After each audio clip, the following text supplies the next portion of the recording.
Hello. In this video, we're going to learn about CSS Grid.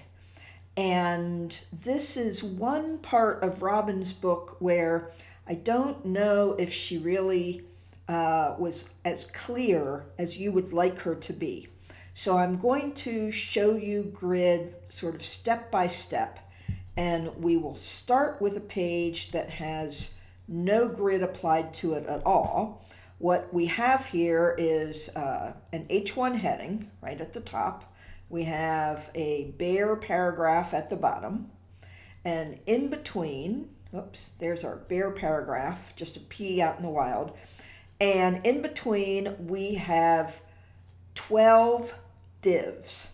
So each has one word in it, and each one has just a little bit of style on it. Each of the 12 divs has this rule applied. So it's a class of box. So they have a border, they have margin on two sides, and they have padding inside. They don't have anything else. And let's look at the HTML for a minute before I start to apply grid.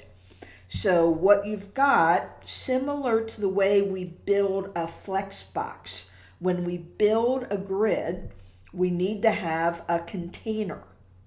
And it does not have to be a div. It can be another element like article or section, but I'm using divs because they're very generic, and this is a kind of generic example. So one container holding everything that will be inside the grid, and then the things inside it, the 12 items, they will be the items inside the container. And these are also divs in this case. They could be images, they could be other elements. They do not have to be divs. So you'll see that I put a class of box on each one, and also I put an ID on the first three to make them unique, because we're going to do something with those as we go along. But so everything's saved, and right now the page looks like this. So the first thing I'll do to make it a grid is I will go into the ID, the rule for the ID, my container. That's the one div that holds all 12 things. And I will give it this property and this value. So the property display, you give it the value of grid, and now it is a grid container. So I save and I reload, and nothing changed yet. I have to tell the grid how I want it to be laid out. I must do that. I can't just add display grid and see something happen.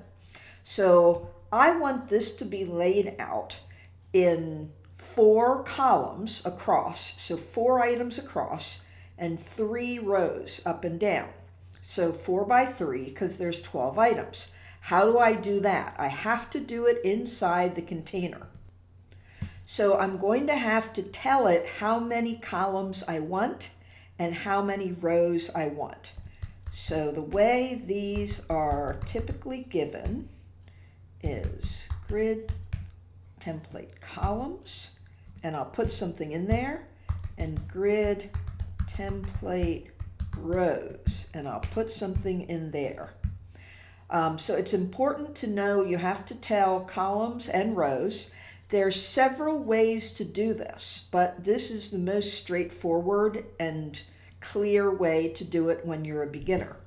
Now, I don't just say how many columns. I have to actually say what is the proportion of each of those columns. So if I want 25% for each of my 4 columns, paste, paste, paste. And what if I want 33%? Maybe I want 3 rows, so I'm just going to make them equal. Although you know that doesn't add up to 100, so I'll put 34 on the middle one. Okay, I'll save. Now, for these 2 declarations that I just made, in Grid there are about 20 different ways to set up the rows and the columns. There's shorthand styles, there's styles with repeat, you can use pixels, you can use M's, rems, you can do all kinds of things. This is just the first way I'm showing you because I think it's easy to understand, right? So we'll have 4 columns, each takes up 1/4 of the screen width. We'll have 3 rows, and technically each one takes up 1/3 of the width of the grid itself, not the whole screen, just the grid. So I save and I reload my page. And this is what grid typically does. This is like the simplest kind of grid. Our 12 items have now been formatted in a grid. And it's interesting that if we had 14 items, that is, if we had all the SEC teams, 14 instead of 12, we would actually see 2 more boxes in a new 4th row, even though we didn't specify a 4th row. But let's just leave that alone for now. We said 12, we specified 12. Now let me add a new style to each of the 3 items that has an ID on it. And this is so that you can easily keep track of them. I'm going to add a background color to them and save, and you can see that that background color, style 1, style 2, style 3, it's already in my CSS style sheet here. So if I go back to the browser and I reload, you'll see that now I've applied a color, and that is so that you can see a little more dramatically what will happen if I decide I want to rearrange the items that are in my grid. And I do not have to go into the HTML and move them around. I can leave them where they are. So remember, these 3 are at the front: Florida, Georgia, Alabama, no favoritism. And what I'm going to do in my CSS is I am now going to style those unique items, each with an ID, and I am going to tell them where to appear in the grid without touching my HTML. So I am going to copy and paste because that'll be quicker. And so what I've done for each of those unique IDs is I have given them a specific column to start in. So Florida is going to start in column 4. And I also gave it a specific row to start in. It's going to start in row 2. Similarly for Georgia and for Alabama, I have given them different places to start. So Georgia is going to be in the top row in the 3rd column. Alabama is going to be in the 3rd row in the 1st column. And you don't have to remember that to appreciate what happens when I reload. So I have not touched the HTML, and my grid is still intact. And how is the order of the other elements, the other items? How is that order going? So keep in mind, we have Auburn, Kentucky, Missouri in the 1st row. And let's look at that HTML. Well, here are Auburn, Kentucky, and Missouri. So the other divs, the other items, the other schools, they all stayed in the same order except for the ones that we repositioned. So things can flow into a grid very smoothly, even though you've changed the order of just a few. And so our last 4 should be Vanderbilt, LSU, Ole Miss, and Texas A&M. And is that what we've got? Oops, yeah, here's Vanderbilt, and there's one that we moved, and LSU, Ole Miss, and Texas A&M. So let's also see what happens if I add a bunch of text into our 3 special boxes. Okay, so I'm going to go back into, this time I will go into the HTML. And what I'm going to do is replace the name of each school with a fat paragraph. So I'll replace Florida with this. I'll replace Georgia with this. And I'll replace Alabama with this. And I will save and I will reload. Now I haven't changed the CSS this time. I just added text to the HTML. And what happened to my grid? Aha, nice. It's still a grid. Notice how the row sizes changed because the amount of text in any given box got bigger. And this also shows a bit what I mean about the percents not really being useful for rows. And what if I add even more text to this Florida block? I'm going to go in here and I'm going to add a couple more sentences into the Florida div. And I save and I reload. And the row expands to accommodate the amount of text. So even though I told these rows to be 33% high, and this middle one 34%, you can see that while row 1 and row 3 are about the same, row 2 has expanded in a vertical direction to accommodate the amount of text, but it has not changed the width of the column. All the columns are still exactly 25%. Now there's just a couple more things about grid I want to show you, but they're pretty nifty. So in the Florida box, which like all the other boxes, it takes up one column, I'm going to show you how that item can be made to span across two columns. And any item in this grid could be changed to span across 2, 3, 4 columns and or 1, 2, or 3 rows. So the grid allows you to put things in any combination you want as long as they conform to an underlying grid, but you're not stuck with just 12 little boxes. So first I will paste in what we're going to use so that you can see how it's going to change. So before we started in column 4, we're going to now start instead in column 3. So I'll take off our original and I'll take the comment characters off of these two declarations in the Florida ID rule. And so we're going to start in 3 instead of 4. And now we're adding a new CSS grid property you haven't seen yet, grid column end. And notice, even though we only have 4 columns, oops, I actually made a mistake there. It should be 5. We have 4 columns, and the number for the end is as if the beginning of each column was a number.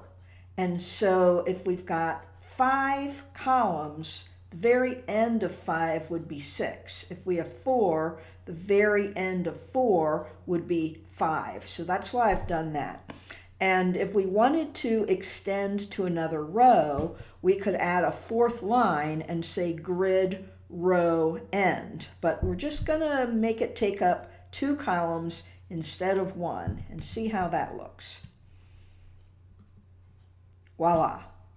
So you see the height of the row changed, and our other 2 items, Georgia and Alabama, stayed in the same place. And what happened to our 12th box? Look what happened. It fell down here. It is not as big as the others. That's because we don't actually have a 4th row on our container. So that's another thing to think about, right? But we're not going to deal so much with that. I just want you to see how perfectly the grid behaves when you make things bigger. And I will add in one other, let's actually add a grid row end. Grid row end. So remember, we have 3 rows altogether.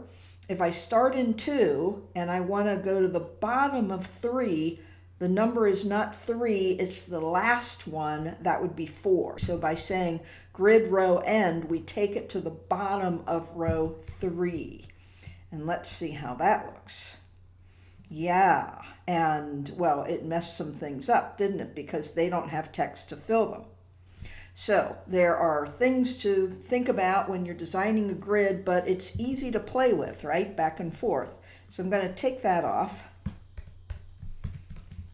reload. Okay, have a look at that. And now I also want to show you what is going to happen if I remove all the other elements, all the other items that are in our grid. And we'll just look at the HTML to see how I'm going to do this. So I've got my 3 items with the big paragraphs. I've got Florida, Georgia, Alabama, and you know they look like this on the page. I am going to simply delete all of these. So now I have a grid that's laid out for 12 boxes, but I only have 3 items in it. So I've got a grid for 12 cells, but it does not mean I need to stick 12 things into it. I can make 3 items go into a 4x3 grid any way I want. And so only 3 things in my container. I save, I reload, and now perhaps you begin to realize how amazing Grid is. Remember, there are only these 3 items in the grid at all, and they will actually flex a bit as the page goes in and out. That doesn't always work well, but just so you know, that grid is, since I used percentages and not pixels, right, it is going to adjust with the width of my browser window. So you might be saying, well, okay, maybe that was cool, but I don't know why I would really want a page to look like this. Well, no, you wouldn't want a finished page to look like this, but maybe you would want a finished page to look something like this. It will also respond to a different width, but you see it breaks up a bit because of things I've done in the CSS. So Grid can be tricky to work with, even if you do use percents, but it can solve certain design problems, not only those that Robin's covered in her book. There is a ton to learn about Grid, one step at a time. Make your container, make your rows and columns, and then put elements where you want them to appear on that invisible grid that's behind your page layout. So I hope you also understand that the difference between Grid and Flexbox is that Grid has rows and columns at the same time. Flexbox can never have that.